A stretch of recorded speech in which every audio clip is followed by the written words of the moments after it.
Trading in the zone. विश्वास, अनुशासन और जीत के नजरिए के साथ मार्केट की मास्टरी करें। लेखक मार्क डूगल्स, hindiaudiobook.com। अध्याय 1, सफलता की राह। फंडामेंटल, तकनीकी और मानसिक विश्लेषण। फंडामेंटल विश्लेषण से शुरुआत। आपको तो याद ही नहीं होगा कि एक समय ऐसा था जब फंडामेंटल एनालिसिस को ही ट्रेडिंग डिसीजन का रियल या प्रॉपर तरीका माना जाता था।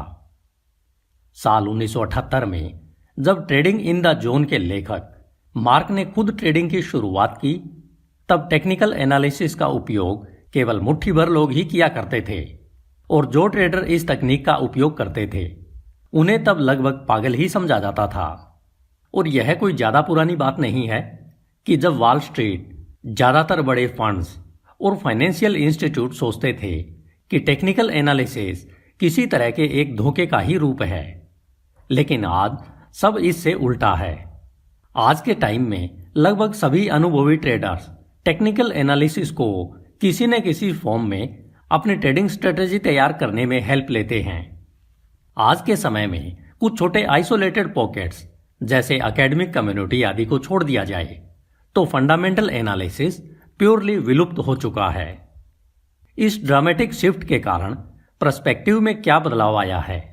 लेखक का मानना है कि उन्हें यकीन है कि इस सवाल का उत्तर किसी को आश्चर्य में डालने वाला नहीं है, बल्कि यह तो बेहद आसान है। मनी यानी पैसे बनाने के मामले में इसके साथ समस्या यह है कि अगर हम फंडामेंटल एनालिसिस को ताकत से लागू करते हैं, तब इस अप्रोच यानी दृष्टिकोण से लगातार पैसे बनाने में हमें एक अंतहीन प्रॉब्लम का सामना करना पड़ता है। वे आगे कहते हैं कि आप में से जो फंडामेंटल एनालिसिस से परिचित नहीं है, उन्हें मैं समझाने का प्रयास करता हूं कि आखिर यह होता क्या है। फंडामेंटल एनालिसिस उन सभी वेरिएबल्स पर ध्यान देने का प्रयास करता है जो रिलेटिव बैलेंस को प्रभावित कर सकते हैं या किसी विशेष स्टॉक, कमोडिटी या फाइनेंशियल इंस्ट्रूमेंट की सप्लाई और पॉसिबल डिमांड के बीच असंतुलन पैदा कर सकते हैं। यह खास तौर से प्रिलिमिनरी मैथमेटिकल मॉडल का उपयोग करता है, जिससे विभिन्न प्रकार के वैरायटी ऑफ फैक्टर्स को मापा जाता है, जैसे interest rate, balance sheet, weather pattern आदि। लेकिन एक एनालिस्ट किसी भी प्रोजेक्ट के प्राइस को जानने की क्षमता रखता है कि भविष्य में किस पॉइंट पर और कहां कीमत फिक्स होगी। लेकिन इन मॉडलों के साथ समस्या यह है कि वे ट्रेडर्स शायद ही कभी, जब फैक्टर्स को अन्य ट्रेडर्स एक वेरिएबल के रूप में मान लेते हैं, तब लोग फ्यूचर के बारे में अपनी मान्यताओं यानी बिलीव्स और क्षमताओं यानी एक्सपेक्टेशन को व्यक्त करते हुए मॉडल की बजाय कीमतें बढ़ाने लगते हैं। यह फैक्ट है कि एक मॉडल एक लॉजिकल और रीजनेबल प्रोजेक्शन जो उन सभी रिलेवेंट वेरिएबल्स पर आधारित होता है, जो तब ज्यादा मायने नहीं रखते जब अधिकांश ट्रेडर्स वॉल्यूम के लिए जिम्मेदार होते हैं, लेकिन इनके मॉडल के बारे में नहीं जानते हैं या इन पर विश्वास नहीं करते हैं। अगर हम तथ्य की बात करें तो कई ट्रेडर्स विशेष रूप से वायदा एक्सचेंजों में नाटकीय रूप से स्टॉक कीमतों में बदलाव करने की क्षमता रखते हैं। इसे हल्के में नहीं लेना चाहिए, क्योंकि यह फंडामेंटल सप्लाई और डिमांड फैक्टर की अवधारणा पर आधारित नहीं होती है, जो प्राइस को प्रभावित करने वाली होती है। इसके अलावा अन्य समय उनकी अधिकांश ट्रेडिंग एक्टिविटी इमोशनल फैक्टर्स की प्रतिक्रिया से प्रेरित होती है, जो फंडामेंटल मॉडल के पैरामीटर से पूरी तरह बाहर होती है। अगर इसे दूसरे शब्दों में कहा जाए तो जो लोग ट्रेड करते हैं वह स्टॉक प्राइस में बदलाव लाने की क्षमता रखते हैं, वे हमेशा तर्कसंगत तरीके से काम नहीं करते हैं।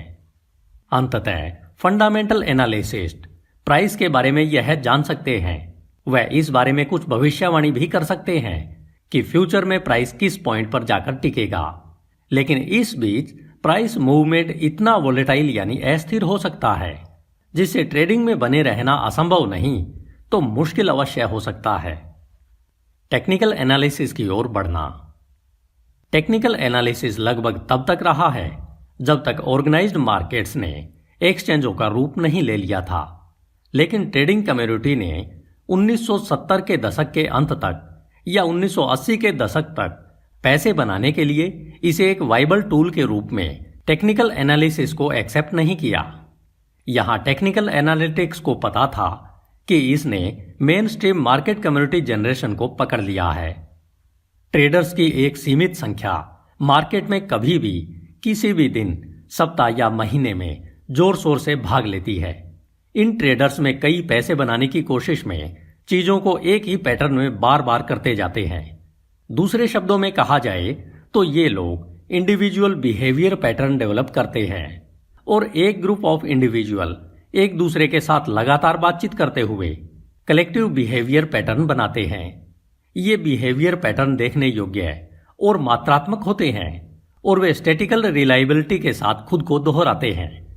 टेक्निकल एनालिसिस एक ऐसा मेथड है जो इस कलेक्टिव बिहेवियर को पहचानने योग्य पैटर्नों में व्यवस्थित करती है, जो तब एक संकेत दे सकती है कि कब एक चीज से दूसरी चीज होने की अधिक संभावना है।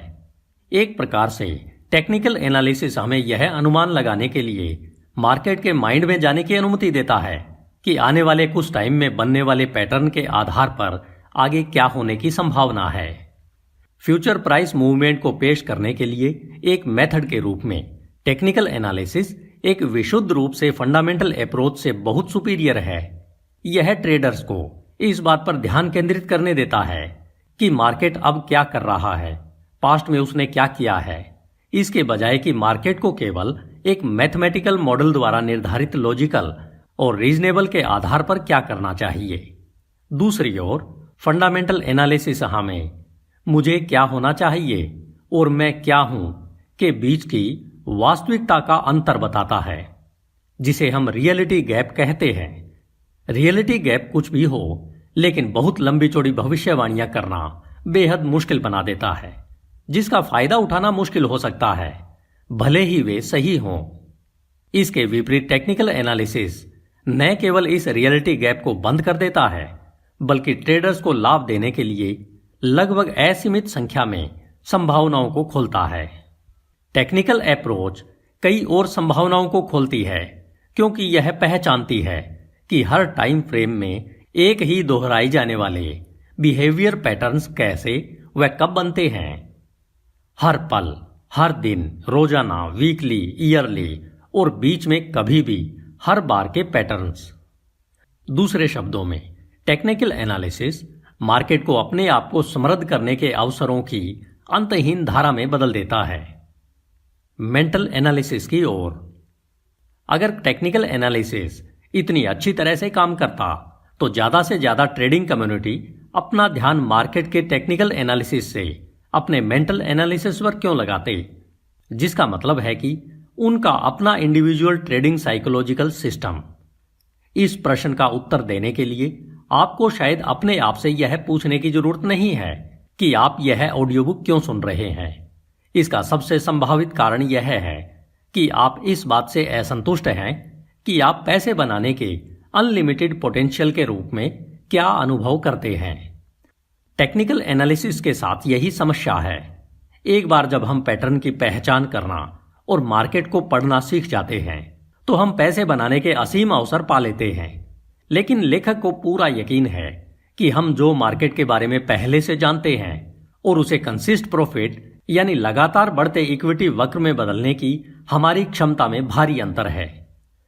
आप उस समय को याद कीजिए जब आपने कभी प्राइस चार्ट देखा होगा और अपने आप से कहा होगा, इसे देखकर ऐसा लगता है कि मार्केट ऊपर जा रही है या नीचे आ रहा है, और तब आपने जो सोचा था कि क्या होने वाला है वास्तव में वैसा ही हुआ।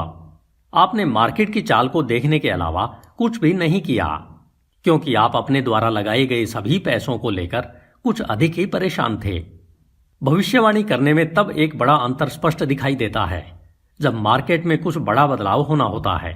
तब या तो ट्रेडिंग में आने का समय होता है या फिर उससे बाहर निकलने में समझदारी होती है। लेखक इस गैप को साइकोलॉजिकल गैप कहते हैं, जो कि हमारे द्वारा किए जाने वाले सबसे कठिन प्रयासों में से एक निश्चित रूप से मास्टरी करने योग्य रहस्यमय कामों में से एक होता है। अब सवाल यह है कि क्या ट्रेडिंग में महारत हासिल की जा सकती है? लेकिन जब आप केवल मार्केट देख रहे होते हैं, वह सफलता के बारे में सोच रहे होते हैं, तब उसी सहजता और सरलता के साथ क्या ट्रेडिंग को फील करना संभव है जैसा हमें वास्तव में ट्रेडिंग शुरू करते और बंद करते समय होता है? यह न केवल एक पक्की हां जैसा है। वास्तव में इस पुस्तक को यह अंतर्दृष्टि और समझ देने के लिए डिजाइन किया गया है जो आपको अपने बारे में और ट्रेडिंग की प्रकृति के बारे में होनी चाहिए, जिसका परिणाम यह होता है कि तब ट्रेडिंग करना उतना ही आसान, सरल और तनाव मुक्त हो जाता है जब आप सिर्फ मार्केट देख रहे होते हैं और इसे शुरू करने के बारे में सोच रहे होते हैं।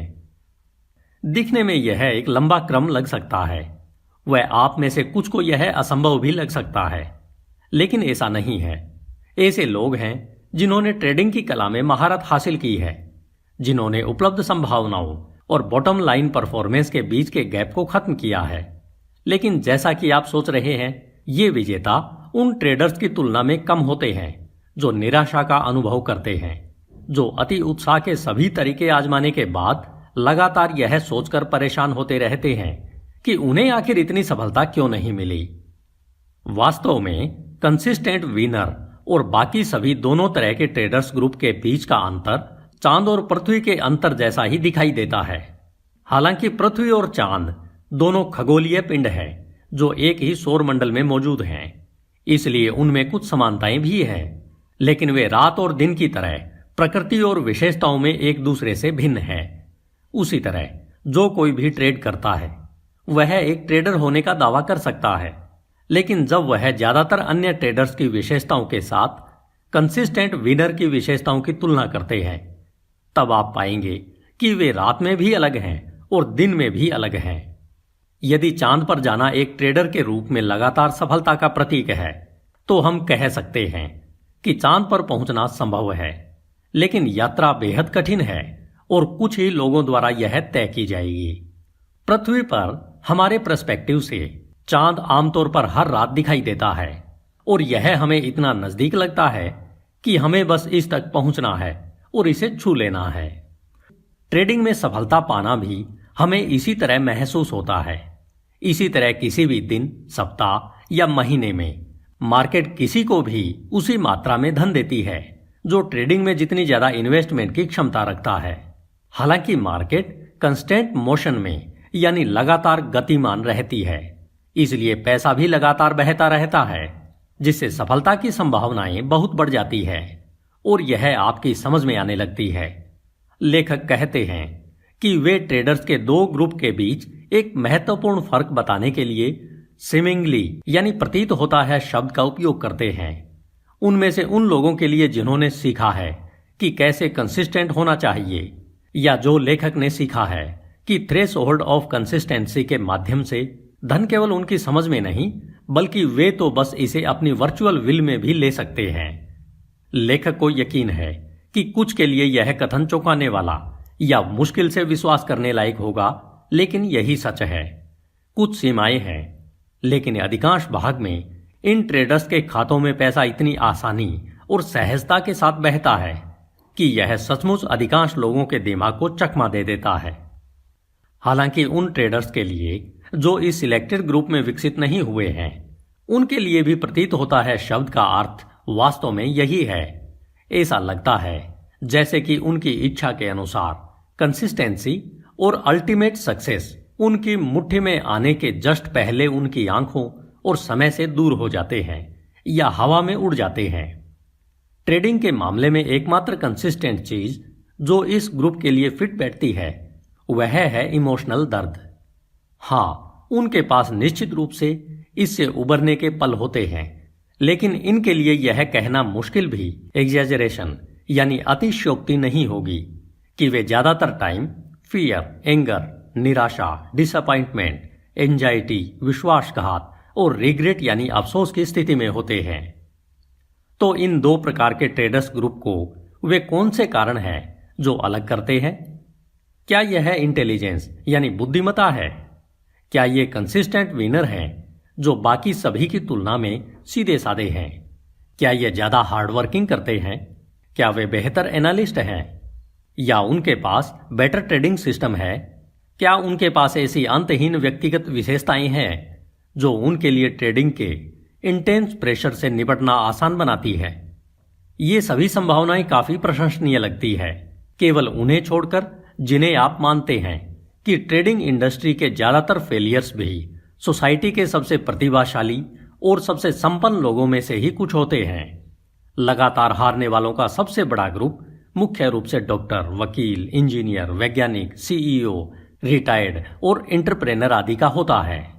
इसके अलावा इंडस्ट्री के मोस्ट बेस्ट मार्केट एनालिस्ट में भी कुछ सबसे खराब ट्रेडर होते हैं।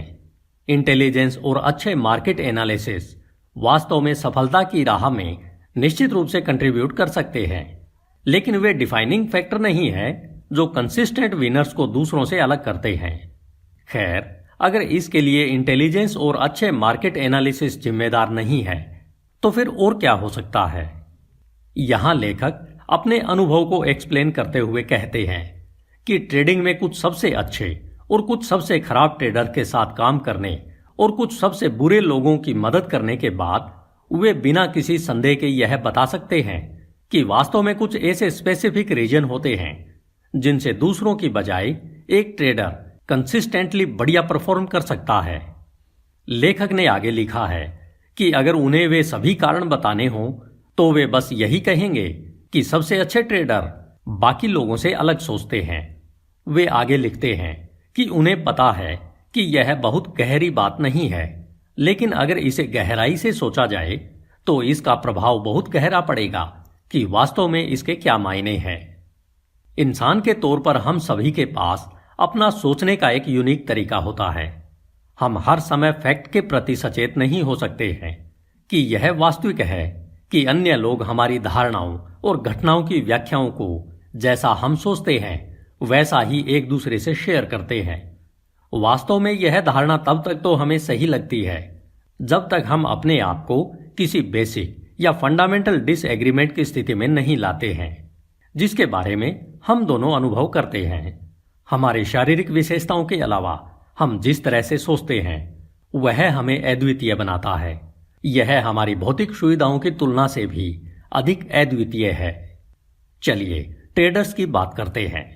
ट्रेडर्स को लगता है कि जो लोग अभी भी स्ट्रगल कर रहे हैं वे अब भी अपने आप के विपरीत ही सोच रहे हैं, जबकि कभी भी मार्केट को अंतहीन अवसरों के क्षेत्र के रूप में वर्णित किया जा सकता है। और इसी के साथ आप साइमल्टेनियसली जिस प्रतिकूल मनोवैज्ञानिक दबाव का अनुभव करते हैं, इस स्थितियों से निपटते हुए अपने आप को उजागर कर सकते हैं। हालांकि कुछ पॉइंट्स पर हर ट्रेडर मार्केट के बारे में कुछ ऐसे इशारे सीखता है जो अवसरों के मौजूद होने की ओर इंडिकेट करते हैं, लेकिन खरीदने या बेचने के अवसर की पहचान करना सीखने का यह मतलब नहीं है कि आपने एक ट्रेडर की तरह सोचना सीख लिया है। कंसिस्टेंट विनर की वे विशेषताएं जो उन्हें दूसरों से अलग करती हैं, हम अगर उनके बारे में बात करें तो वे ये हैं। विनर्स ने ऐसे माइंडसेट का एक सेट क्रिएट कर लिया है जो उन्हें अनुशासित, केंद्रित और इन सब से बढ़कर प्रतिकूल परिस्थितियों में आत्मविश्वास के साथ काम करने व आगे बढ़ने का गुण विकसित किया है, जिसका परिणाम यह है कि वे अब आम शंकाओं और ट्रेडिंग एरर के प्रति अति संवेदनशील नहीं होते हैं जो सामान्य जन को किसी महामारी की तरह जकड़ लेते हैं। जो लोग ट्रेड करते हैं वे मार्केट के बारे में हर दिन कुछ न कुछ सीखते हैं, लेकिन बहुत कम लोग हैं जो ट्रेड करते हुए दृष्टिकोण सीखते हैं। यही वह गुण है जो एक कंसिस्टेंट विनर बनने के लिए सबसे ज्यादा इंपॉर्टेंट होता है।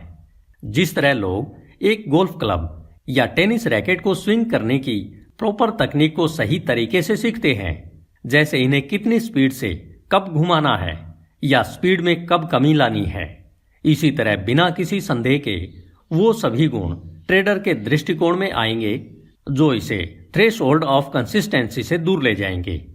लेकिन आमतौर पर यह दृष्टिकोण पाने से पहले भावनात्मक और वित्तीय दोनों तरह के दर्द का अनुभव करना पड़ता है जो उन्हें मार्केट के वातावरण में प्रभावी ढंग से कार्य करने की अनुमति देता है। इन सब में कुछ रेयर एक्सेप्शन है जिनमें आमतौर पर वे ट्रेडर शामिल हैं जो सक्सेसफुल ट्रेडिंग फैमिलीज में पैदा हुए या जिन्होंने किसी के गाइडेंस में अपने ट्रेडिंग करियर की शुरुआत की, जो ट्रेडिंग के रियल नेचर को समझते थे और सबसे महत्वपूर्ण कि वे इसे सिखाना भी जानते थे। ट्रेडिंग सेक्टर में सबसे ज्यादा पूछे जाने वाले प्रश्नों में से एक प्रश्न यह है कि ट्रेडर्स में इमोशनल पेन और फाइनेंशियल डिजास्टर कॉमन क्यों है। हमारे लिए इसका सबसे सरल उत्तर यह है कि हम उतने ज्यादा भाग्यशाली नहीं थे जितना वे जिन्हें अपने ट्रेडिंग करियर की शुरुआत करने के लिए प्रॉपर गाइडेंस मिला। लेखक आगे बताते हैं कि उन्होंने अपने जीवन के पिछले 17 साल ट्रेडिंग के पीछे के साइकोलॉजिकल डायनामिक्स यानी मनोवैज्ञानिक गतिशीलता को समझने में बिताए हैं, ताकि लेखक ट्रेडिंग में सफलता के सिद्धांतों को सिखाने के लिए इफेक्टिव मेथड्स डेवलप कर सकें। उन्होंने जो रिसर्च की है वह यह है कि ट्रेडिंग इन पैराडॉक्स यानी विरोधाभासों से भरा हुआ है, जो यह है कि इसमें कैसे सक्सेसफुल हुआ जाए यह सीखना बहुत मुश्किल है। वास्तव में अगर लेखक को इसके लिए एक ऐसे शब्द का चुनाव करना पड़े जो ट्रेडिंग की प्रकृति को समझाता हो, तो इसके लिए सबसे उपयुक्त शब्द पैराडॉक्स यानी विरोधाभास ही होगा। इसमें लेखक के विरोधाभास शब्द का मतलब कुछ ऐसा है जो विरोधाभासी गुणों से युक्त है, या जो आम धारणा के विपरीत है, या जो आमतौर पर लोगों को समझ में आता है। ट्रेडर्स के बीच फाइनेंशियल और इमोशनल डिजास्टर कॉमन बात है, क्योंकि कई पर्सपेक्टिव, एटीट्यूड्स और प्रिंसिपल्स जो हमारे दैनिक जीवन में बनते हैं, हालांकि वे वहां तो काफी अच्छी तरह से काम करते हैं, लेकिन ट्रेडिंग वातावरण में इनका अपोजिट इफेक्ट पड़ता है। अधिकांश ट्रेडर्स अपने करियर की शुरुआत एक बुनियादी कमी के साथ करते हैं, जो यह है कि वे यह समझने की जहमत ही नहीं उठाते हैं कि एक ट्रेडर होने का क्या मतलब है, ट्रेडर्स के लिए कौन सी स्किल्स आवश्यक हैं, वह उन स्किल्स को गहराई से कैसे विकसित किया जाए। यहां पर राइटर एक उदाहरण देकर इस बात को स्पष्ट करना चाहते हैं कि वे वास्तव में किस बारे में बात कर रहे हैं। ट्रेडिंग स्वाभाविक रूप से रिस्की होती है। लेखक के ज्ञान के अनुसार किसी भी ट्रेडर का कोई गारंटेड रिजल्ट नहीं होता है, इसलिए गलत होने और पैसा खोने की संभावना हमेशा मौजूद होती है। तो जब आप ट्रेड शुरू करें तो क्या आप अपने आप को रिस्क लेने वाला मान सकते हैं? हालांकि यह एक ट्रिक क्वेश्चन जैसा लग सकता है, लेकिन है नहीं। इस प्रश्न का लॉजिकल उत्तर यह है कि सामान्य रूप से हाँ है। जैसे अगर कोई ऐसी एक्टिविटी में शामिल होता है जो स्वाभाविक रूप से रिस्की हो, तो उसे एक रिस्क टेकर यानी जोखिम उठाने वाला होना चाहिए। किसी भी ट्रेडर के लिए यह पूरी तरह से उचित धारणा होती है। वास्तव में न केवल लगभग सभी ट्रेडर इस अवधारणा को मानते हैं, बल्कि खुद को रिस्क टेकर के रूप में दिखाकर अधिकांश ट्रेडर्स इस पर गर्व करते हैं। लेकिन इसके साथ समस्या यह है कि यह धारणा सच्चाई से आगे नहीं बढ़ सकती है। बेशक कोई भी ट्रेडर जब कोई ट्रेडिंग शुरू करता है तो वह रिस्क उठा रहा है, लेकिन इसका मतलब यह बिल्कुल नहीं है कि उसने उस रिस्क को एक्सेप्ट कर लिया है। दूसरे शब्दों में, सभी ट्रेडों के लिए यह बात सबसे ज्यादा रिस्की होती है कि संभावित परिणाम की कोई गारंटी नहीं है। लेकिन क्या ज्यादातर ट्रेडर्स को वास्तव में विश्वास है कि वे एक ट्रेड स्टार्ट करने के साथ साथ रिस्क भी उठा रहे हैं? क्या उन्होंने वास्तव में यह स्वीकार कर लिया है कि ट्रेडिंग में बिना गारंटी वाले संभावित परिणाम मिलेंगे? इसके अलावा क्या उन्होंने इन सभी संभावित परिणामों को पूरी तरह से स्वीकार कर लिया है? तो इसका स्पष्ट जवाब है नहीं। ज्यादातर ट्रेडर्स को इस बात की कोई कल्पना ही नहीं है कि एक सफल ट्रेडर जिस तरह से रिस्क के बारे में सोचता है, उसमें वो कौन सी बात है जो उसे रिस्क लेने वाला बनाती है। बेस्ट ट्रेडर्स न केवल रिस्क उठाते हैं, बल्कि उन्होंने उस रिस्क को सीख समझकर गले लगाना भी सीख लिया है। यह मानने के बीच एक बड़ा साइकोलॉजिकल गैप होता है कि आप एक रिस्क टेकर हैं, क्योंकि आप ट्रेडिंग शुरू करते हैं और प्रत्येक ट्रेड में निहित रिस्क को पूरी तरह से स्वीकार करते हैं। जब आप पूरी तरह से रिस्क को स्वीकार करते हैं, तो इसका आपके बॉटम लाइन परफॉर्मेंस पर गहरा प्रभाव पड़ता है। अच्छे ट्रेडर्स बिना किसी हिचकिचाहट या संघर्ष के ट्रेडिंग शुरू करते हैं, और अगर यह काम नहीं करता तो यह एक्सेप्ट करते हैं कि यह काम नहीं कर रहा है। वे इस ट्रेड से जल्दी ही बाहर निकल जाते हैं।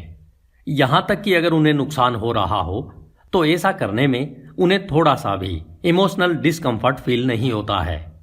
अगर इसे दूसरी तरह कहा जाए तो ट्रेडिंग के बारे में जुड़ा हुआ रिस्क बेस्ट ट्रेडर्स को उनके अनुशासन, ध्यान या विश्वास की भावना को खोने का कारण नहीं बनते। यदि आप थोड़ी सी भी साइकोलॉजिकल डिस्कम्फर्ट के बिना ट्रेडिंग करने में असमर्थ हैं, तो अभी तक आपने यह नहीं सीखा है कि ट्रेडिंग से जुड़े हुए रिस्क को कैसे स्वीकार किया जाए। यह एक बड़ी समस्या है, क्योंकि जिस रिस्क को आपने अभी तक स्वीकार नहीं किया है वह वही रिस्क है जिससे आप डर रहे हैं। किसी ऐसी चीज से बचने की कोशिश करना जो अनुपयोगी हो, जिससे सफलतापूर्वक ट्रेडिंग करने की आपकी क्षमता पर विनाशकारी प्रभाव पड़ रहा हो। रिस्क को वास्तव में स्वीकार करना सीखना मुश्किल हो सकता है, लेकिन ट्रेडर के लिए यह बेहद मुश्किल तब होता है जब खासकर इसके साथ कुछ दांव पर लगा हो। हम आमतौर पर मरने या स्टेज पर बोलने के अलावा सबसे ज्यादा किससे डरते हैं? निश्चित रूप से पैसा खोना या गलत होना दोनों ही इस लिस्ट के टॉप के नजदीक हैं। यह मानते हुए पैसे खोना कि हम गलत हैं बेहद दर्दनाक हो सकता है। ट्रेडर के रूप में हम इन दो संभावनाओं का सामना कर रहे हैं, क्योंकि हर पल हम ट्रेडिंग कर रहे होते हैं। अब आप खुद सोच रहे होंगे कि यह वास्तव में बहुत दर्दनाक होता है। हाँ, यह स्वाभाविक होता है कि कोई भी अपने आप को गलत साबित नहीं करना चाहता और न ही कुछ खोना चाहता है। इसलिए हमारे लिए यह उचित है कि हम इससे बचने के लिए जो कुछ भी कर सकते हैं हमें करना चाहिए। लेखक भी आपसे इस बात में सहमत हैं कि यह वास्तविक प्रकृति है जो ट्रेडिंग को बेहद मुश्किल बनाती है, लेकिन ऐसा लगता है कि इसे आसान होना चाहिए।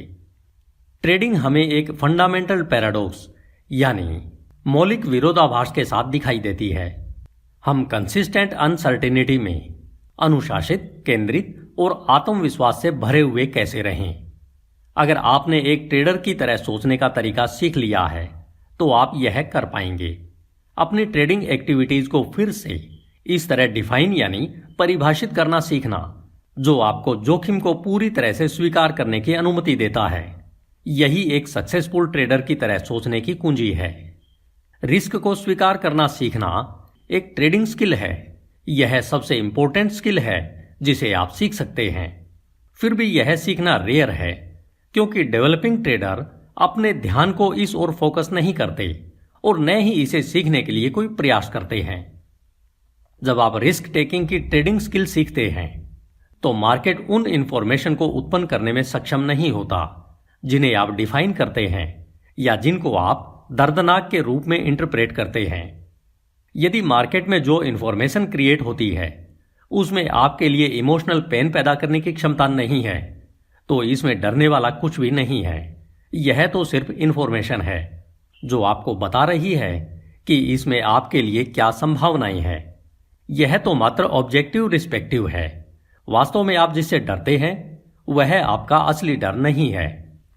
लेखक को यकीन है कि इस पुस्तक को पढ़ने वाला कोई वह ट्रेडर नहीं है जिसके लिए मार्केट ने एक जबरदस्त सिग्नल क्रिएट किया हो और फिर वह जल्दबाजी में या बहुत देर से ट्रेडिंग में आया हो और ट्रेडर ने खुद को नुकसान न उठाने के लिए आश्वस्त नहीं किया हो और इसके परिणाम स्वरूप यह बड़े रिजल्ट में बदल गया हो, या बहुत जल्दी जीतने वाले ट्रेडों से बाहर हो गए हों, या जब उन्होंने खुद को जीतने वाले ट्रेडों में पाया लेकिन तब उन्हें कोई प्रॉफिट नहीं हुआ और फिर अचानक वे हारने वालों में बदल गए, या उनके टॉप लॉस उनकी एंट्री पॉइंट के करीब चले गई।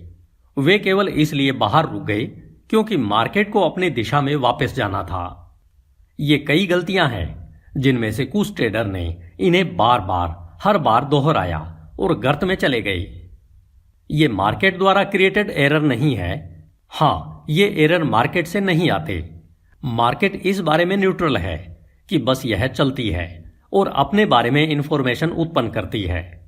मार्केट की मूवमेंट और इंफॉर्मेशन हम में से हर किसी को कुछ करने का अवसर प्रदान करते हैं। मार्केट के पास कोई ऐसी शक्ति नहीं है जिसमें हम में से प्रत्येक को इस इंफॉर्मेशन को कैसे समझना है और इंटरप्रेट करना है इसका कोई यूनिक तरीका बताए, जिसके परिणाम स्वरूप हम जो निर्णय लेते हैं और कार्य करते हैं और उनका नियंत्रण करते हैं। इन एरर का पहले ही जिक्र किया जा चुका है, जिन्हें लेखक दोषपूर्ण ट्रेडिंग एटीट्यूड और पर्सपेक्टिव कहते हैं। ये दोषपूर्ण एटीट्यूड्स ट्रस्ट और कॉन्फिडेंस के बजाय भय को बढ़ावा देते हैं। इस जगह लेखक यह भी लिखते हैं कि उन्हें नहीं लगता कि वे कंसिस्टेंट विनर और बाकी सभी के बीच के गैप को इससे और ज्यादा बढ़ा सकते हैं। बेस्ट ट्रेडर डरते नहीं हैं। वे इसलिए नहीं डरते क्योंकि उन्होंने ऐसे दृष्टिकोण विकसित किए हैं जो उन्हें मार्केट के परिप्रेक्ष्य में संभावनाओं के बारे में बताए जाने के आधार पर ट्रेडों से बाहर करने के लिए मानसिक लचीलेपन की सबसे बड़ी ताकत देते हैं। इसी समय सर्वश्रेष्ठ ट्रेडर्स ने यह भी दृष्टिकोण विकसित किए हैं जो उन्हें लापरवाह होने से रोकते हैं। वैसे हर कोई कुछ हद तक किसी अन्य कारण से डरता है, लेकिन जो डरते नहीं है उनके पास लापरवाह बनने और खुद के लिए उस तरह का अनुभव पैदा करने की प्रवृत्ति होती है।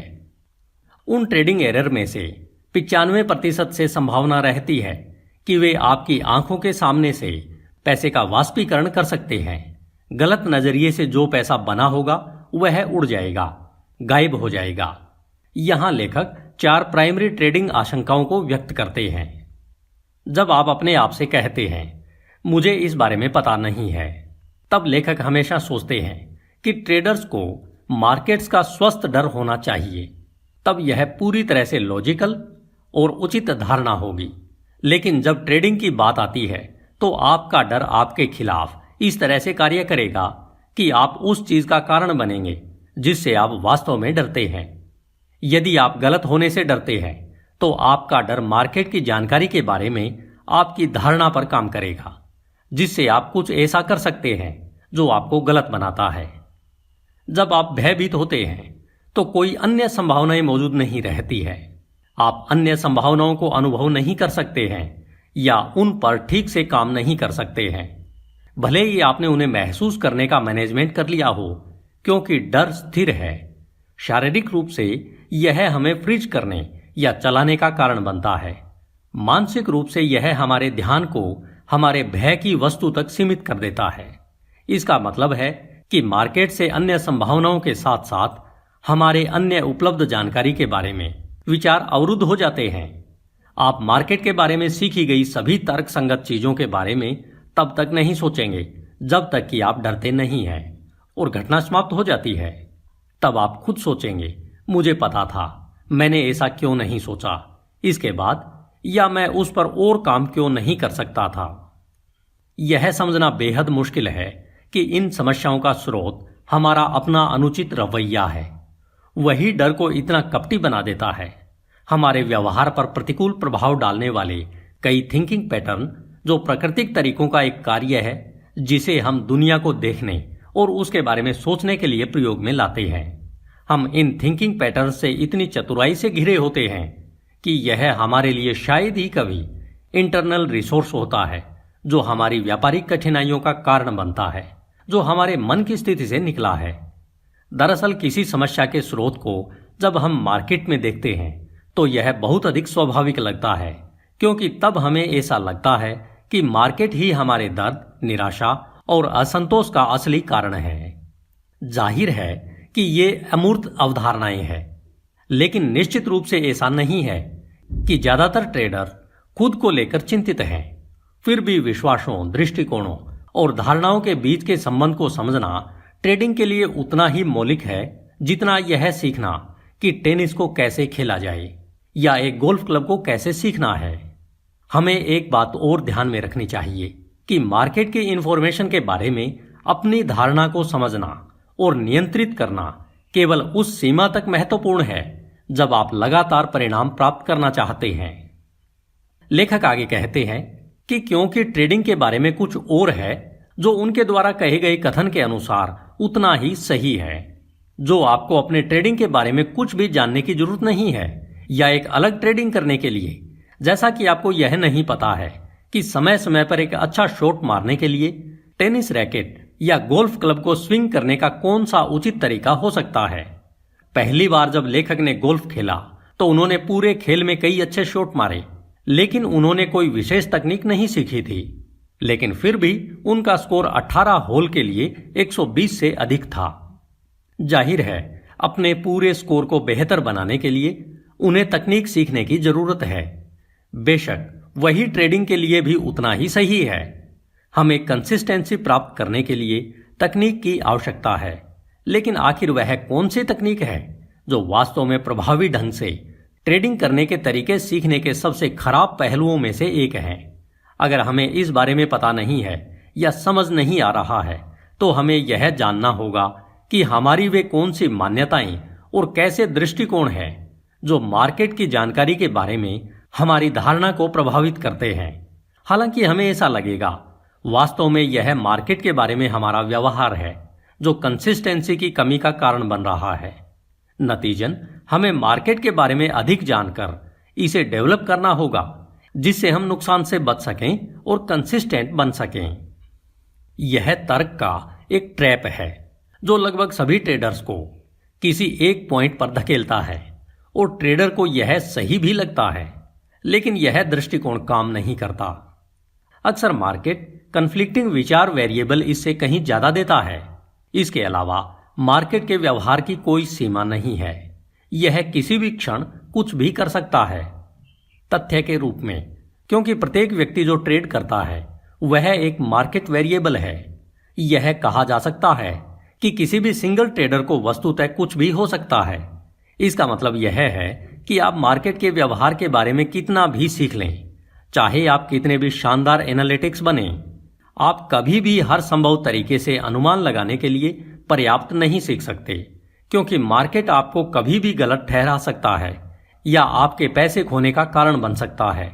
इसलिए यदि आप गलत होने या पैसे खोने से डरते हैं तो आप कभी भी उन नकारात्मक प्रभावों की भरपाई करने के लिए पर्याप्त नहीं सीखेंगे जो उन आशंकाओं का उद्देश्य होने की आपकी क्षमता और बिना किसी हिचकिचाहट के कार्य करने की आपकी क्षमता पर होगा। दूसरे शब्दों में कहा जाए तो आप निरंतर अनिश्चितता का सामना नहीं करेंगे। ट्रेडिंग की कठिन ठंडी वास्तविकता यह है कि हर ट्रेडिंग का अनिश्चित परिणाम होता है। जब तक आप अनिश्चित परिणाम की संभावनाओं को पूरी तरह से स्वीकार करना नहीं सीखते हैं, तब तक आप किसी भी संभावना से बचने के लिए या तो जानबूझकर या अनजाने में कोशिश करेंगे कि आप दर्दनाक रूप से फेल हो सकते हैं।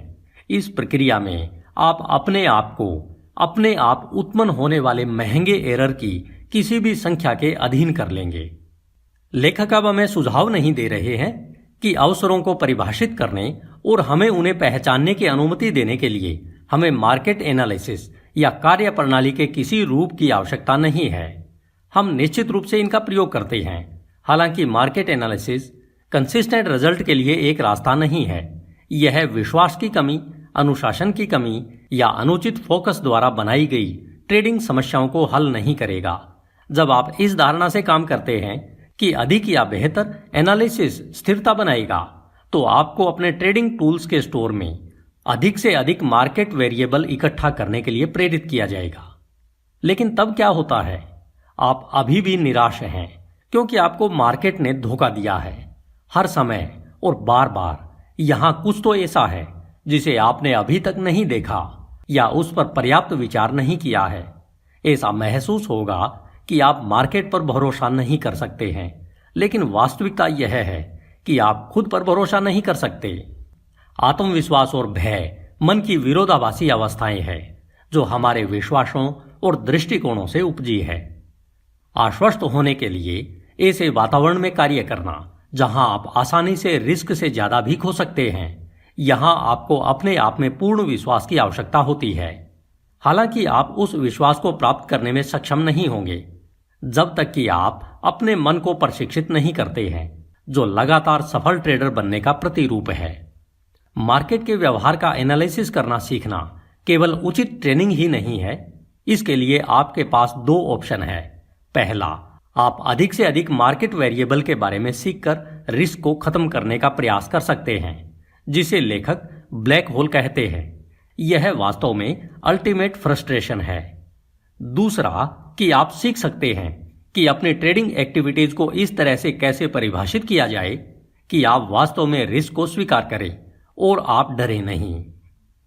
जब आपने अपने मन में एक ऐसी स्थिति हासिल कर ली है जहां आप वास्तव में रिस्क को स्वीकार करते हैं, तो आपको दर्दनाक तरीके से मार्केट की जानकारी को परिभाषित करने और इसकी व्याख्या करने की क्षमता नहीं होगी। जब आपकी दर्दनाक तरीके से मार्केट की इंफॉर्मेशन को परिभाषित करने की क्षमता समाप्त हो जाती है, तो आप तर्कसंगतता व संकोच की प्रवृत्ति को भी खत्म करते हैं और आशा करते हैं कि मार्केट आपको पैसा देगा, या आप यह आशा करते हैं कि मार्केट आपको आपकी अक्षमता से बचाएगा। जब तक आप एरर के भंडार के लिए अति संवेदनशील होते हैं, जो डर को तर्कसंगत बनाने, न्यायोचित बनाने, झिझकने और उम्मीद करने का परिणाम है, आप खुद पर भरोसा नहीं कर पाएंगे। यदि आप अपने आप पर उद्देश्यपूर्ण होने और हमेशा अपने हित में काम करने के लिए भरोसा नहीं करते, तो लगातार परिणाम प्राप्त करना असंभव ही होगा।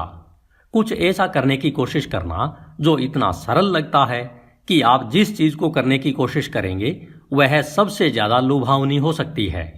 विडंबना यह है कि जब आपके पास उचित रवैया होता है, जब आपने ट्रेडर माइंडसेट हासिल कर लिया है और निरंतर अनिश्चितता का सामना कर सकते हैं, तो ट्रेडिंग उतना ही आसान और सरल होगा जितना आपने उस समय सोचा था जब आपने इसकी शुरुआत की थी। तो आखिर समाधान क्या है? आपको इस तरह से ट्रेडिंग के बारे में, अपने दृष्टिकोण और विश्वासों को समायोजित करने के बारे में जानने की आवश्यकता होगी, ताकि आप बिना किसी डर के थोड़े समय में ही ट्रेडिंग कर सकें, लेकिन साथ ही साथ एक ऐसी रूपरेखा रखें जो आपको लापरवाह न बनने दे। यह वही है जो इस पुस्तक को आपको सिखाने के लिए बनाया गया है। जैसे जैसे आप इसमें आगे बढ़ते हैं, लेखक चाहते हैं कि आप कुछ चीजों को ध्यान में रखें। आप जो सक्सेसफुल ट्रेडर बनना चाहते हैं, वह आपका खुद का भविष्य का लॉन्च है जिसे आपको विकसित करना है। विकास का तात्पर्य विस्तार, सीखना और खुद को व्यक्त करने का नया तरीका बनाना है। यह सच है, भले ही आप पहले से ही एक सफल ट्रेडर हों, वह और अधिक सफल बनने के लिए इस पुस्तक को सुन रहे हों।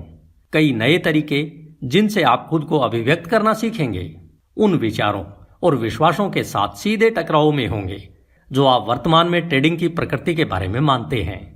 आप इनमें से कुछ मान्यताओं के बारे में पहले से ही अवगत हो सकते हैं या नहीं भी हो सकते हैं।